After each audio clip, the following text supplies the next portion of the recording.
뒤집힌 세계의 중심, 한국의 진짜 완전판. 한국이요? 전략적 가치라는 게 있긴 한가요? 펜타곤 브리핑룸에서 한 분석관이 비웃듯 던진 질문이었습니다. 2025년 미 국방부 전략회의 동아시아 안보 재편을 논의하는 자리였죠. 20명이 넘는 군사 전문가들이 모여 있었지만 한국에 대한 평가는 냉소적이었습니다. 솔직히 주한미군 28,000명은 한국 방어용이라기보다는 우리 전진배치 기지 운영 인력 아닙니까? 실질적 군사력은 일본 주둔 미군이 담당하는 거고요. 회의실 분위기는 동의하는 쪽으로 기울었습니다. 그때 태평양 사령부에서 파견 나온 브런슨 사령관이 천천히 일어섰습니다. 60대 중반의 노련한 군인, 그의 손에는 이상하게 생긴 지도 한 장이 들려 있었죠. 여러분, 이 지도를 한번 보시겠습니까? 사령관이 스크린에 띄운 건 거꾸로 뒤집힌 동아시아 지도였습니다. 한국이 위쪽이 아니라 아래쪽에 있고 중국과 러시아가 거꾸로 매달려 있는 형국이었습니다. 회의실에 웃음이 터졌습니다. 사령관님, 지도를 거꾸로 거신 겁니까? 브런슨은 미소도 짓지 않았습니다. 그는 레이저 포인터로 한국을 가리키며 차분하게 말했습니다. 여러분이 보는 게 틀렸습니다. 이게 진짜 전략 지도입니다. 한국에서 블라디보스토크까지 750km, 베이징까지 950km, 도쿄까지 1150km. 모든 핵심 지점이 1000km 반경 안에 있습니다. 이게 변두리 기지로 보입니까? 회의실이 조용해졌습니다. 브런슨 사령관은 계속 이어갔습니다. 한국은 섬이 아닙니다. 대륙과 해양을 동시에 제압할 수 있는 유일한 플랫폼입니다. 우리가 한국을 보호하는 게 아니라 한국이 우리의 전략 중심축입니다. 그 순간 회의실 뒤편에 앉아있던 한 남자의 표정이 굳어졌습니다. 국방부 전략기획실 소속 군사분석관 존 헨리 포스터.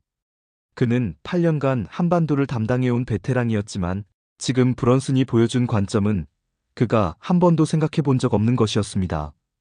과연 이 뒤집힌 지도 한 장이 무엇을 바꾸려는 걸까요? 그리고 미국 국방부는 왜 지금 한국을 다시 보기 시작한 걸까요? 그 충격적인 이야기, 지금부터 시작합니다. 저는 존 헨리 포스터입니다. 미 국방부 전략기획실에서 8년째 한반도 군사 분석을 담당하고 있죠. 솔직히 말하자면 저 역시 한국을 그저 전진배치 기지 정도로만 생각했었습니다. 중요하긴 하지만 결정적이진 않은 곳. 일본이나 괌, 하와이에 비하면 보조적인 위치라고 여겼던 거예요. 그런데 그날 브런슨 사령관이 보여준 뒤집힌 지도는 제 모든 생각을 뒤흔들어 놓았습니다. 회의가 끝나고 사령관이 저를 따로 불렀어요. 포스터, 자네 한반도 8년째 담당하고 있다며? 예, 사령관님. 그럼 캠프 험프리스에서 평양까지 거리가 얼마나 되는지 아나? 순간 머릿속이 하얘졌습니다. 8년을 담당했으면서 그 거리를 정확히 아는 사람이 몇이나 될까요? 저도 마찬가지였어요. 대략 300km 정도 되지 않습니까? 255km야. 서울에서 부산 가는 거리보다 가깝네. 그럼 오산 기지에서 베이징까지는 900km 정도. 917km.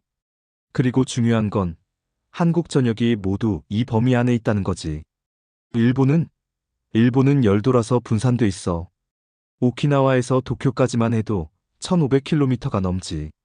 하지만 한국은 모든 전략 자산이 1000km 안에 집중돼 있어. 사령관은 저를 뚫어지게 바라봤습니다. 포스터, 우리가 왜 한국에 주둔하는지 다시 생각해봐. 우린 한국을 지키려고 있는 게 아니야. 한국이라는 전략 플랫폼을 통해 동아시아 전체를 제어하는 거지. 그날 밤, 저는 사무실로 돌아와 데이터를 다시 검토했습니다. 브런슨 사령관 말대로였어요. 캠프 험프리스에서 평양까지 255km. F-16 전투기로 15분이면 도달할 수 있는 거리였습니다. 오산 공군기지에서 베이징까지는 917km. 이건 순항미사일 사정거리 아니었죠. 더 놀라운 건 해상거리였습니다.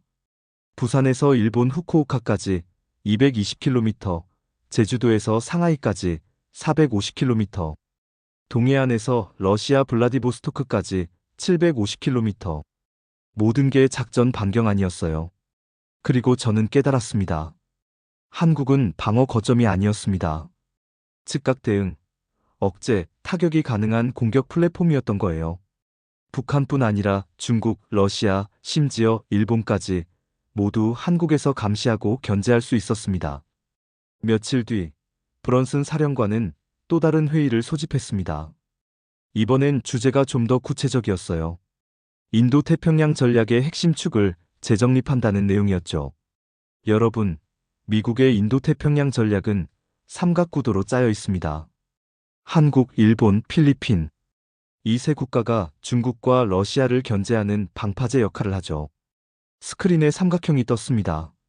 한국이 북쪽 꼭지점, 일본이 동쪽, 필리핀이 남쪽이었습니다.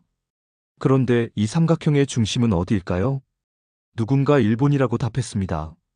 사령관은 고개를 저었어요. 틀렸습니다.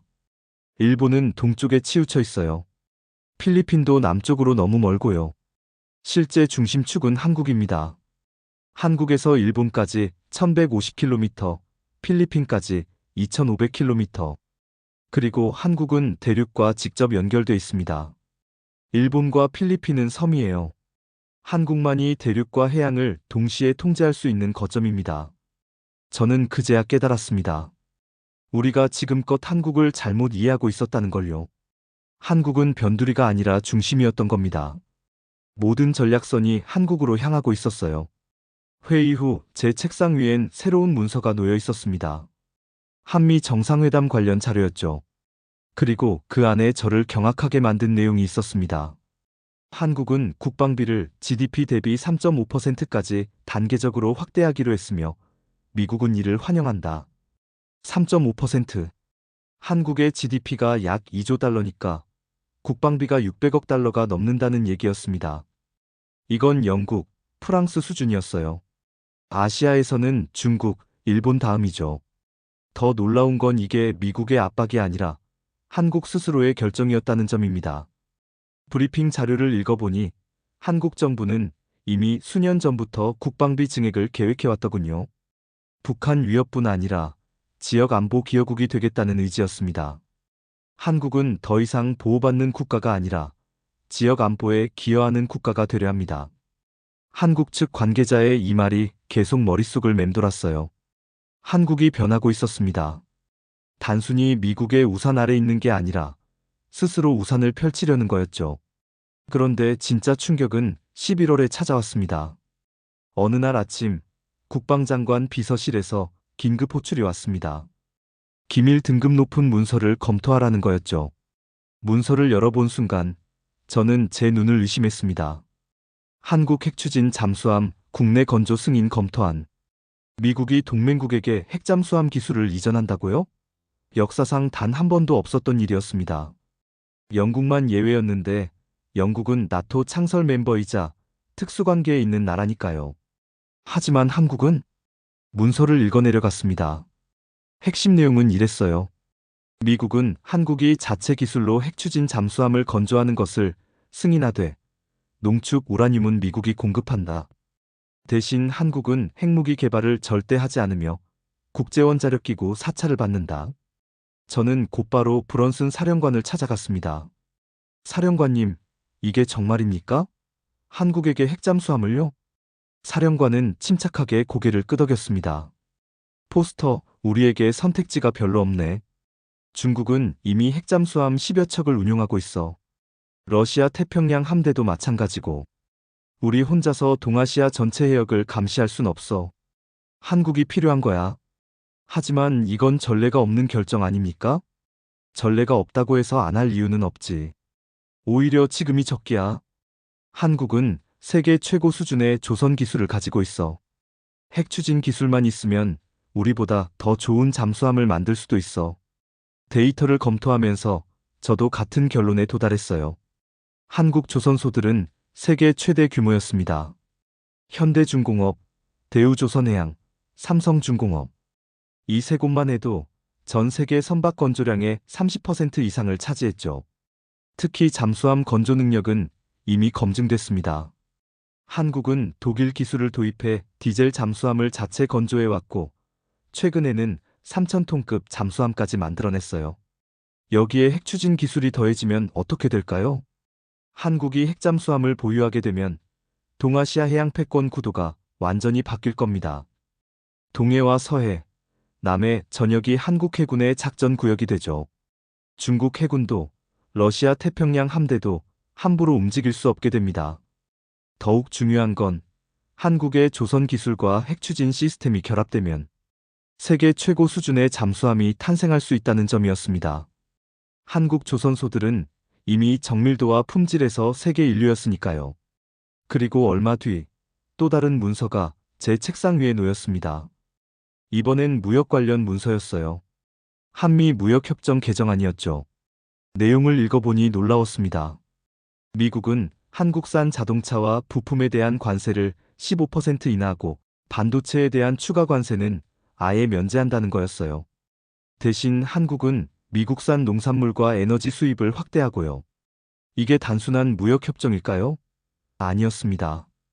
이건 경제동맹을 넘어 전략경제동맹이었어요.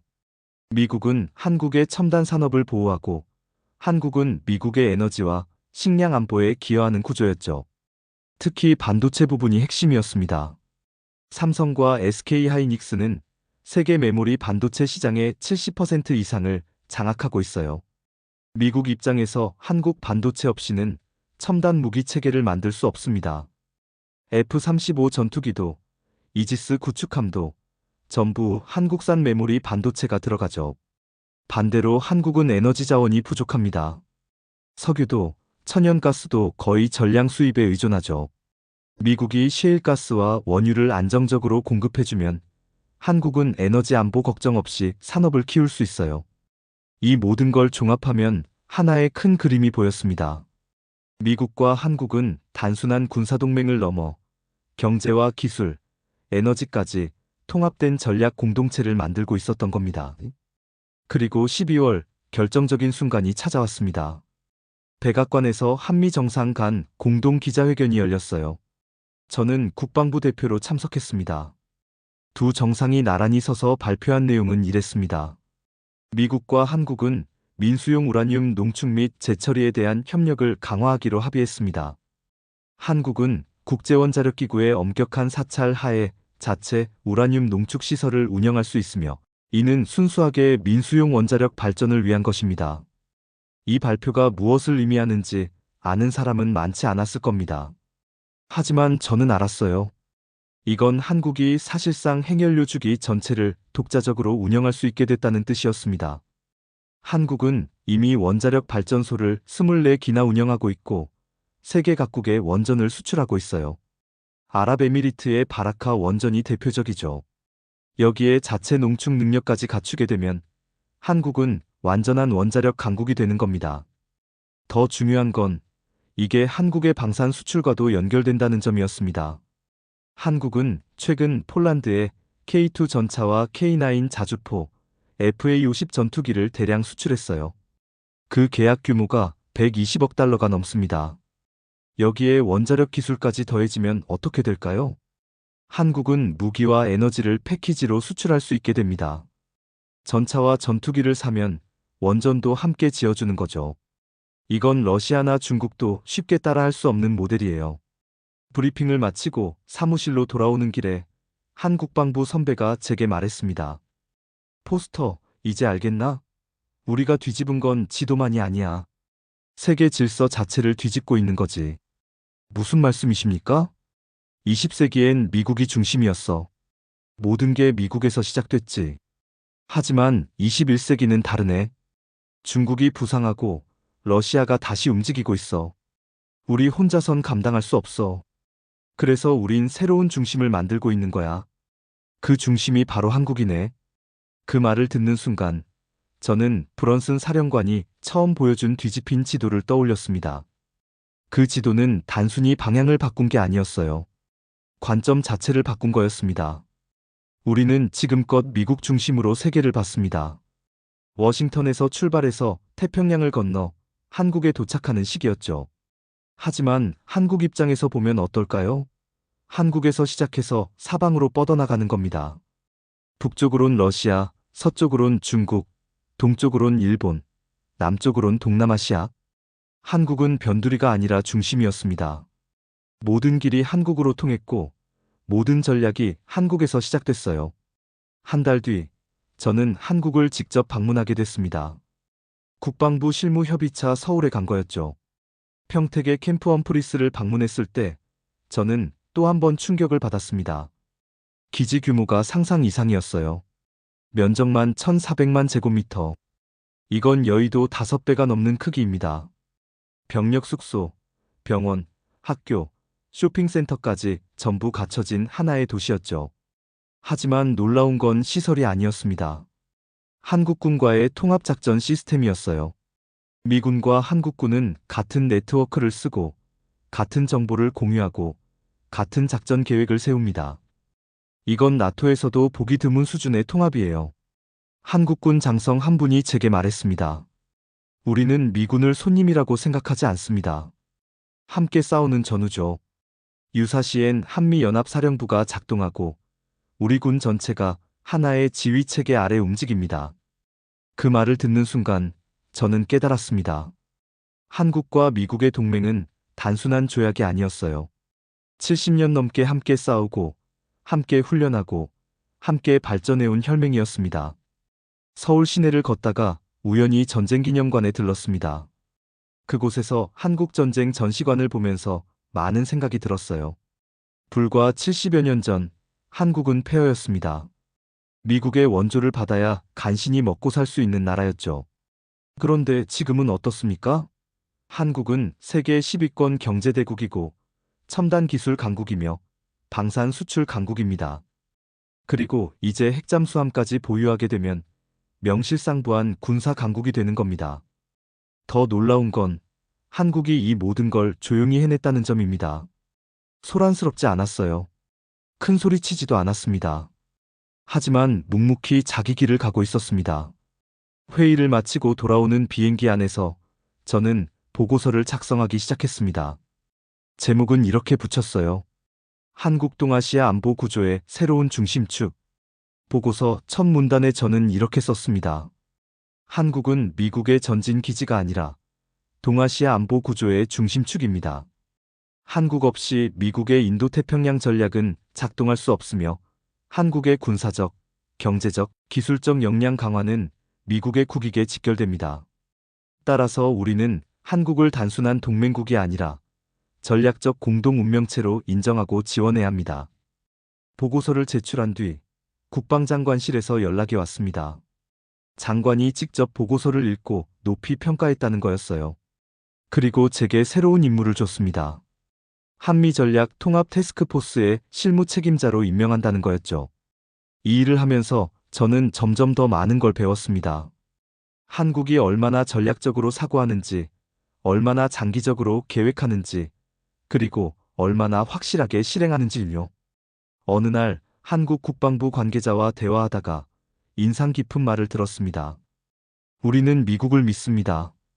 하지만 의존하진 않습니다. 스스로 설 수 있어야 진짜 동맹이죠. 그 말이 오래 기억에 남았습니다. 한국은 미국에 기대지 않으려 했어요. 대신 미국과 나란히 서려고 했죠. 그게 진짜 동맹이라고 생각한 겁니다.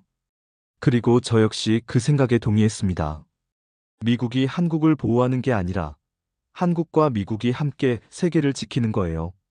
그게 21세기의 새로운 동맹 모델이었습니다. 몇 달이 흘렀습니다. 그동안 한국은 계속 변화하고 있었어요. 국방비는 계획대로 증액됐고 핵잠수함 건조 프로젝트도 본격적으로 시작됐습니다.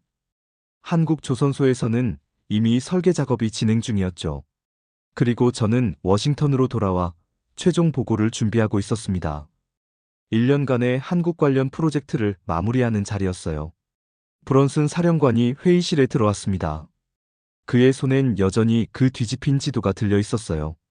포스터 1년 전 내가 이 지도를 처음 보여줬을 때 자네 표정 기억하나? 예, 사령관님. 솔직히 저는 이해하지 못했습니다. 하지만 이제는 이해하겠지? 예. 이제는 완벽하게 이해합니다. 사령관은 미소를 지었습니다.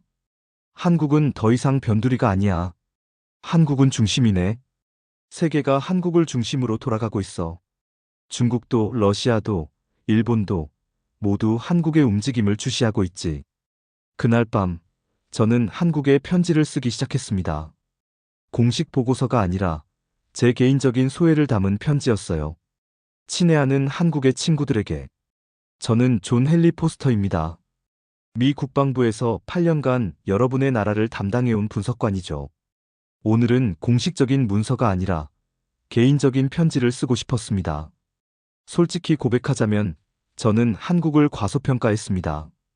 여러분의 나라를 단순히 미국의 전진 기지 정도로만 생각했어요. 중요하긴 하지만 결정적이지는 않은 곳이라고 여겼죠. 하지만 저는 틀렸습니다. 한국은 변두리가 아니었습니다. 한국은 중심이었어요. 동아시아 전체를, 아니, 세계를 움직이는 중심축이었습니다. 브런슨 사령관이 보여준 뒤집힌 지도는 제 인생을 바꿨습니다. 그 지도를 보는 순간 저는 깨달았어요. 우리가 세계를 잘못 보고 있었다는 걸요. 캠프 험프리스에서 평양까지 255km, 오산에서 베이징까지 917km, 부산에서 도쿄까지 1150km. 모든 핵심 지역이 한국을 중심으로 연결돼 있었습니다. 한국은 방어 거점이 아니었습니다. 즉각 대응하고, 억제하고, 필요하면 타격할 수 있는 전략 플랫폼이었어요. 대륙과 해양을 동시에 장악할 수 있는 유일한 지점이었습니다. 그리고 여러분은 이 사실을 알고 있었습니다. 어쩌면 우리보다 먼저 알았을 겁니다. 국방비를 GDP 3.5%로 올린 것도 핵잠수함, 건조를 추진한 것도, 원자력 기술을 확보한 것도 모두 여러분의 선택이었습니다. 우리가 강요한 게 아니에요. 여러분은 더 이상 보호받는 나라가 아니라 스스로 세계를 지키는 나라가 되려 했습니다. 그리고 그 결심은 조용했지만 확고했어요. 저는 한국을 방문하면서 많은 걸 배웠습니다. 70년 전 폐허에서 시작해 세계 10위권 경제대국이 된 저력, 첨단 기술로 세계를 선도하는 혁신, 그리고 묵묵히 자기 길을 가는 침착함. 특히 한 한국군 장성이 제게 했던 말이 기억에 남습니다. 우리는 미국을 믿습니다. 하지만 의존하진 않습니다. 스스로 설 수 있어야 진짜 동맹이죠. 그 말이 맞습니다. 진짜 동맹은 한쪽이 다른 쪽에 기대는 게 아니라 함께 나란히 서는 겁니다. 그리고 한국과 미국은 이제 진정한 의미에서 나란히 서 있습니다. 한국의 핵잠수함이 동해를 누비게 되면 동아시아 해양 질서가 바뀔 겁니다. 한국의 원자력 기술이 세계로 뻗어나가면 에너지 지도가 재편될 거예요. 한국의 방산 기술이 동맹국들에게 전파되면 안보 구조 자체가 변화할 겁니다. 이 모든 변화의 중심에 한국이 있습니다. 저는 이제 확신합니다. 21세기는 한국의 시대가 될 거라고요. 한국은 더 이상 누군가의 뒤를 따라가는 나라가 아닙니다. 앞장서서 길을 만들어가는 나라예요. 그리고 미국은 그 길을 함께 걸어갈 겁니다. 동맹으로서, 친구로서, 그리고 무엇보다 전략적 공동 운명체로서요. 브런슨 사령관이 뒤집은 건 지도만이 아니었습니다. 세계 질서 자체를 뒤집은 겁니다. 그리고 그 뒤집힌 세계의 중심에 한국이 서 있습니다. 한국을 과소평가했던 제 자신이 부끄럽습니다. 여러분의 결심, 전략, 그리고 조용한 힘이 세계를 뒤집었습니다. 한국은 더 이상 변두리가 아닙니다. 한국은 우리가 서야 할 중심이었습니다. 감사합니다. 그리고 앞으로도 함께 걸어갑시다. 존 헨리 포스터 드림. 편지를 다 쓰고 나서 저는 창밖을 바라봤습니다. 워싱턴의 밤하늘에 별이 빛나고 있었어요. 그리고 저는 생각했습니다. 저 별들 너머 태평양 건너편에 새로운 중심이 떠오르고 있다고요. 한국이라는 이름의 중심이요. 대한민국 최고주.